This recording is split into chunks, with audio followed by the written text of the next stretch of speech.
Very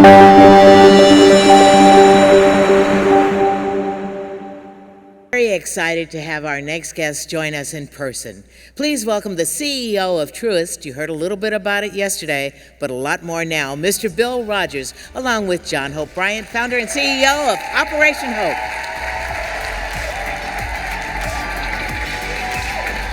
Thank you, Fred. Yeah, the Bill Rogers fan club. I don't know if Bono walked in the room or Bill Rogers. When you're a big company, John, you can bring your own cheering section. So. Okay, fair enough. Like your kicks, by the way. Trying to hang with you. So Bill Rogers is one of those Woodruff era leaders that I mentioned. Hi, mommy. Bill Rogers is a friend. Not just a friend to me, but a friend to community.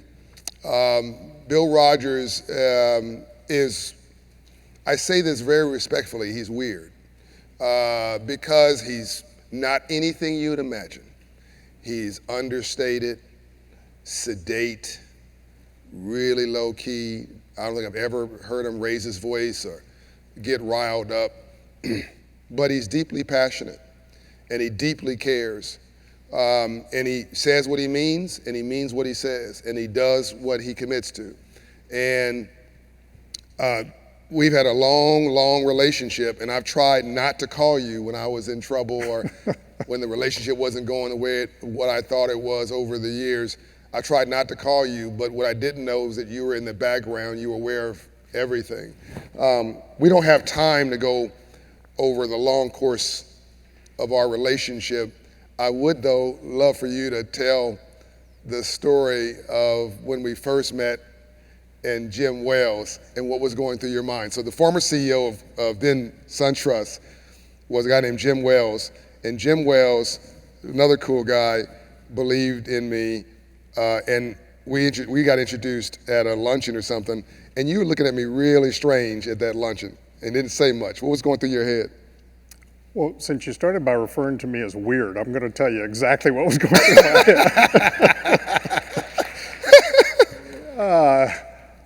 I thought, okay, Jim, who is this guy?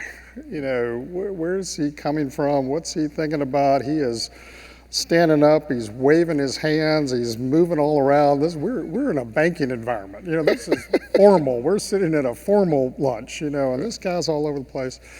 But then I actually heard what you had to say. And also, is he real?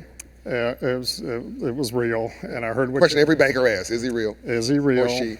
But I was listening to what you had to say, and it was, which at the time in the environment, this was in the middle of the crisis. Banks were not. Oh, that's right. Remember, banks were not in great shape. 2009-ish. Yes, our reputation was not great, and most of the meetings were about things that we weren't doing, and why aren't you doing this, and why have you done this, and your meeting was about what can we do.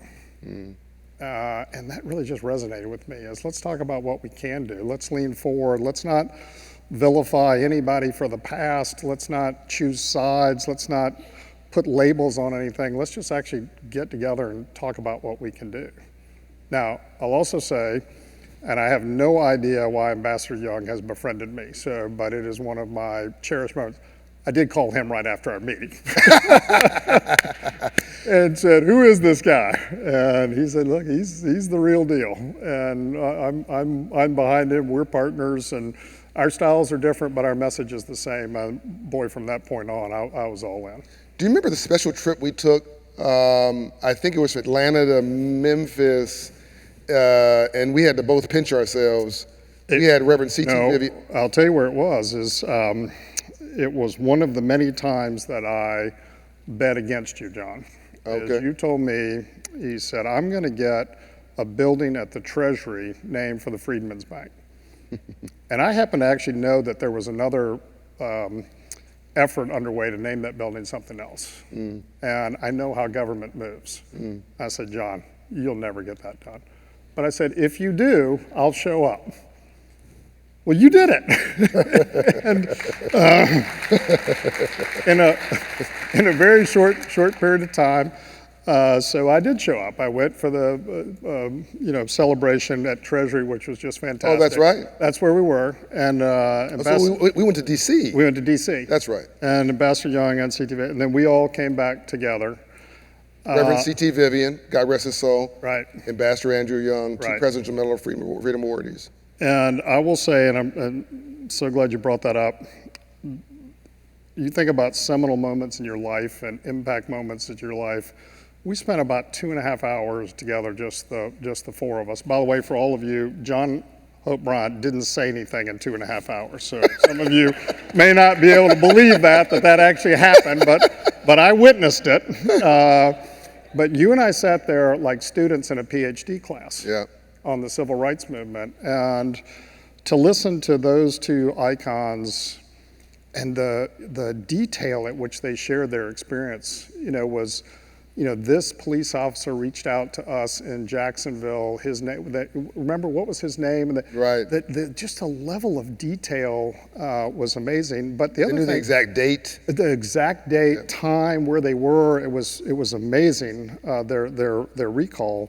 But also the discussion about, what the next phase of the civil rights movement was, which was the civil rights movement. And Ambassador Young and C.T. Vivian went into some detail about what the next phase was going to look like. And the fact that I think we're all in that now, I walked away from there feeling an incredible sense of responsibility to those two incredible gentlemen. And is there something obvious in your background that, again, I'm always fascinated with why people care so much. And I want to pivot to our work here in a second. But is there something? I know you have a very cool wife. I know your dad, your granddad was a pharmacist, I think, here and a small business owner. Yeah. But none of this none of this connects with the Black or underserved experience per se. Is there a reason? Well, my grandfather was a pharmacist, but he died when my father was 10 years old, unexpectedly, on a business trip to New York. And just listening through my father's experience, watching how their life changed.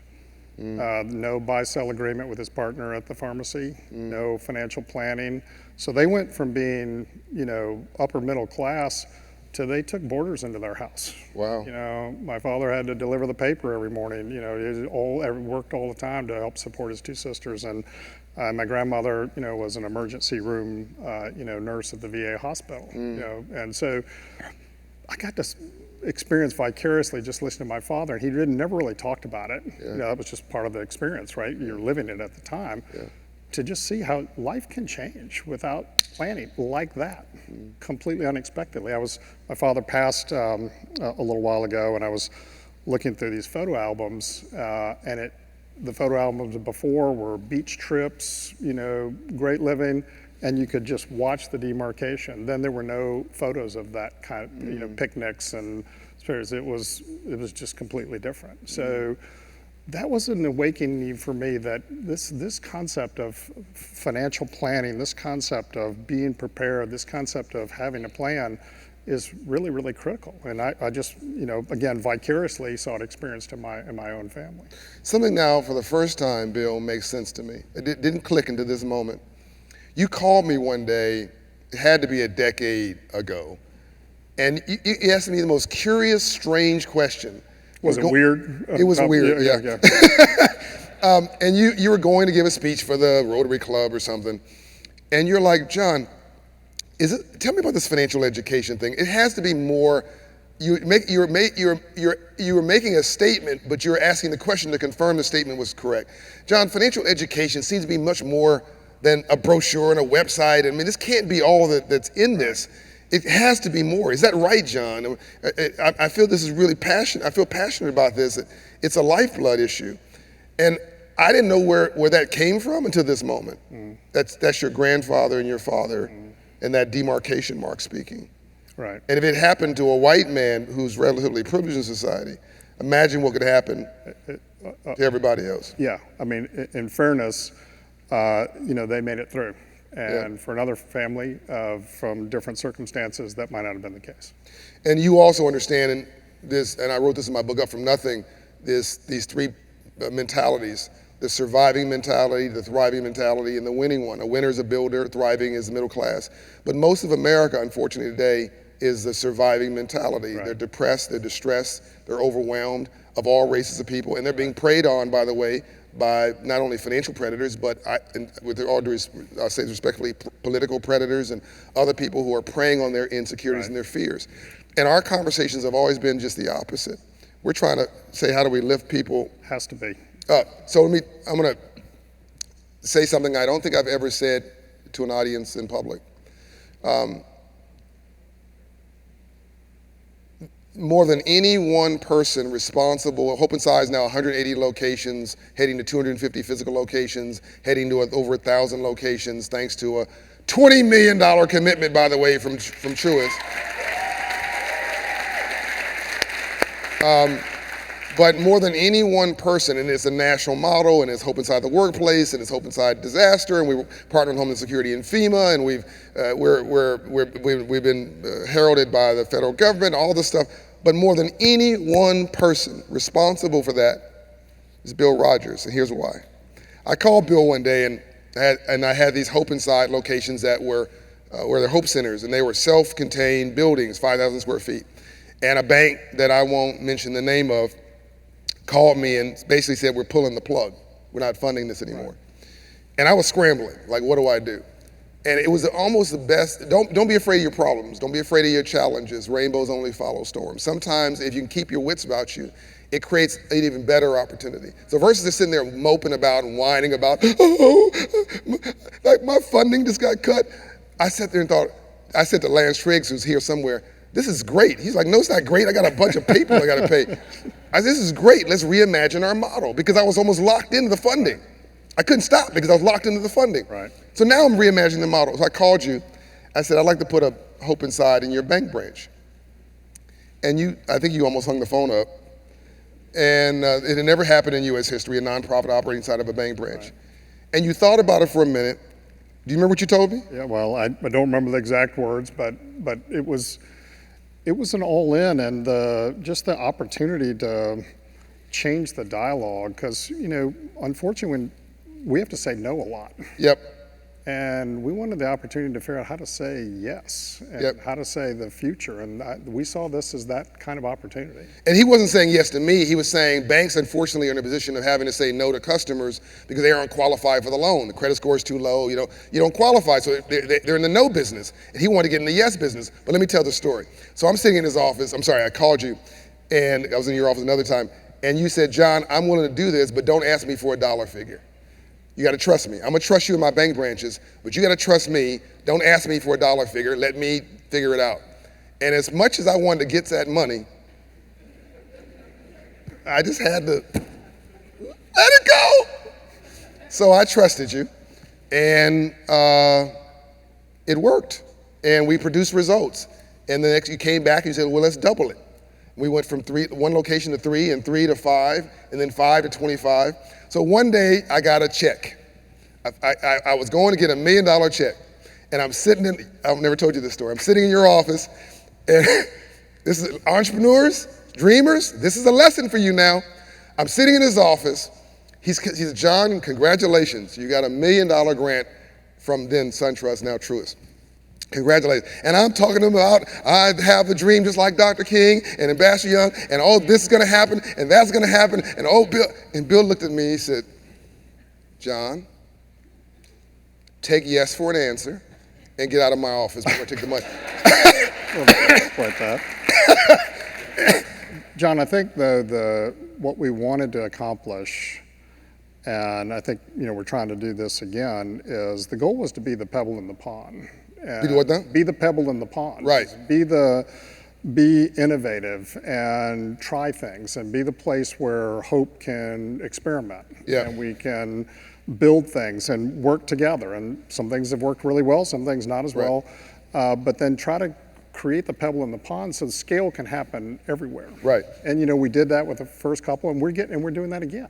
Yep. We're creating this, because what we determined was together, as one counselor, one branch, that wasn't as scalable. Right. That was going to take a long time to build. Right. So this concept of a hub and a spoke. Right. A counselor, let's use all our digital Using resources, technology. let's use technology, let's use this hub and the spoke. So we're going to go from, dozens and hundreds of locations to 1,000 locations, creating this hub and spoke with 50. Yeah. So the concept of, innovating, and by the way, innovation's easy, innovation at scale is hard. Right. And so what we're trying to do together, and what Hope is doing, is let's innovate at scale. Let's make the big difference, and let's make the bolder movements. And so we're really proud to be at this concept of the pebble. Now, maybe we're a boulder in a pond now versus a pebble. We want to be something a little bit bigger. $20 million is a boulder. But the concept is to build ripples along the way. And by the way, we've earned it. Bill made sure we earned it. No one gave us anything. And we had to go back, by the way, to the federal government and get what's called the FFIEC, which is the Joint Regulatory Agencies, to allow us to operate inside of a bank branch. And we were the first nonprofit to do that as well. There's a lot of work in here. And we had some failures, by the way, along the way. I called Bill about, it was a disaster that we wanted to respond to, and Bill was open to it. And we weren't ready, my team wasn't ready. So when Bill assigned his team to work with my team, he found my team was lacking. Jennifer, this was before you. It was before, and this was, I don't know how many years ago, 8 years ago, something. And you called me, and you're like, John, this one didn't work. We're gonna have to back off. And for 2 or 3 years, we were in a desert in that portfolio, not overall, but we couldn't come back to you on that because we had to make sure that our systems worked. And so you can't just rely on a relationship. You can't just rely that you know somebody. You can't just say, oh, so that person's gonna hook you up because they know you. That's not the way the world works. What we want, ladies and gentlemen, is the James Brown version of affirmative action. Open the door, I'll get it myself. Yeah. That's what we want. We want a hand up, not a handout. Yeah. And the second thing I learned from our conversations, and I've said you're weird only because you don't talk that much. Like, this is the most words I've heard from you in a decade. And he's just a man of few words, but that doesn't mean he doesn't care and there's not a lot going on. He's talking right now, he's just talking to himself. And what I've learned from Bill is don't use 20 words when 2 will do. And again, the banker's not normally funny, but I thought it was hilarious when I'm sitting in your office and you were non-emotional, just like, see, I got you to laugh, I got you to smile, non-emotional, just like that. And you looked at me and you said, I hope I can get this quote right, John, take yes for an answer and get out of my office before I change my mind. And I booked it. I got out of there, took my $1 million. In our business, it's called selling beyond the close. Right. Don't keep talking, they may take the money back. So what, in closing, Bill, what advice do you have for other leaders? This perception, you can't do well and do good at the same time. You can't do well by doing good. Somehow this is a zero-sum game. If you're investing in communities, somehow that's negative on your balance sheet. I don't believe it at all. I actually think that the opposite is true, but it doesn't matter what I say. It matters what you say as the 6th largest bank in America and now CEO. And by the way, thank you, Kelly King, for all of his contributions. Absolutely. What advice do you have for leaders? I think, the mantra that I've lived by is to be purposeful and to run a purpose-led company. I think people want to work for companies that are purpose-led. I think they want to do business with companies that are purpose-led. They want to work in the community with companies that are purpose-led, that stand for something bigger. And the real connection happens, and we talk about this with all of our teammates, is when your personal purpose connects with your company's purpose. That's when the flywheel happens. Yep. And sometimes it's a Venn diagram, they're right on top of each other. My personal purpose and the company's purpose are right on top of each. Sometimes it's not exactly perfect, but I promise you'll find the connection. Our company's purpose is to inspire and build better lives and communities. My personal purpose is to take care of my corner. That fits right sort of on top of each other. So we talk to our teammates about explore your personal purpose. What are you here to do? What difference do you want to make? We all have a personal purpose. And if that connects and we make that connection with the work they do every day and the company's purpose, there's no stopping us. And that's, for leaders, I think that's the key, is make that connection to purpose, because people have to have a reason to do what they're doing. I just fundamentally believe that. We don't get up every day saying we want to make more loans or get more deposits. We want to inspire and build better lives and communities. That's what we get up. Which will bring the profits. Oh, 100%. Yeah. You know, build your community, build your bank, all those things. And I want to end, we're over time, but I hope you guys have enjoyed this. I want to end with my advice for strivers trying to come up. Don't sell or spend beyond your substance. Don't sell or spend beyond, so sell the dream beyond your substance. Folks who are real will be able to look you straight in the eye and see the game. I guarantee you. So I hear people all the time telling me things that I know they know aren't true. I know, they know, we both know it's a lie. Why are you telling me this? You had me at hello. I liked you. I thought you were cool. And then you lied to me to my face. Do you really think I'm now going to invest in you? Do you really think I'm now going to trust you? And then we wonder why we don't succeed.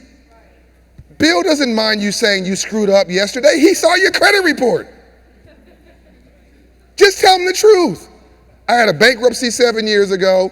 I worked my way out of it. I had whatever the thing, I had a bankruptcy because I had a divorce. You know, half of America gets a divorce. It doesn't make you a problem. It just means that life happened to you. If you're just honest and you're forthright with even a banker, what they're seeing now is integrity.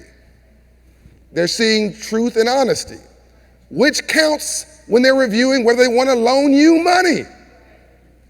A saint is a sinner that got up. Embrace all of you. Be proud of all of you. And bring all of you to every meeting. 100%. Ladies and gentlemen, Bill Rodgers.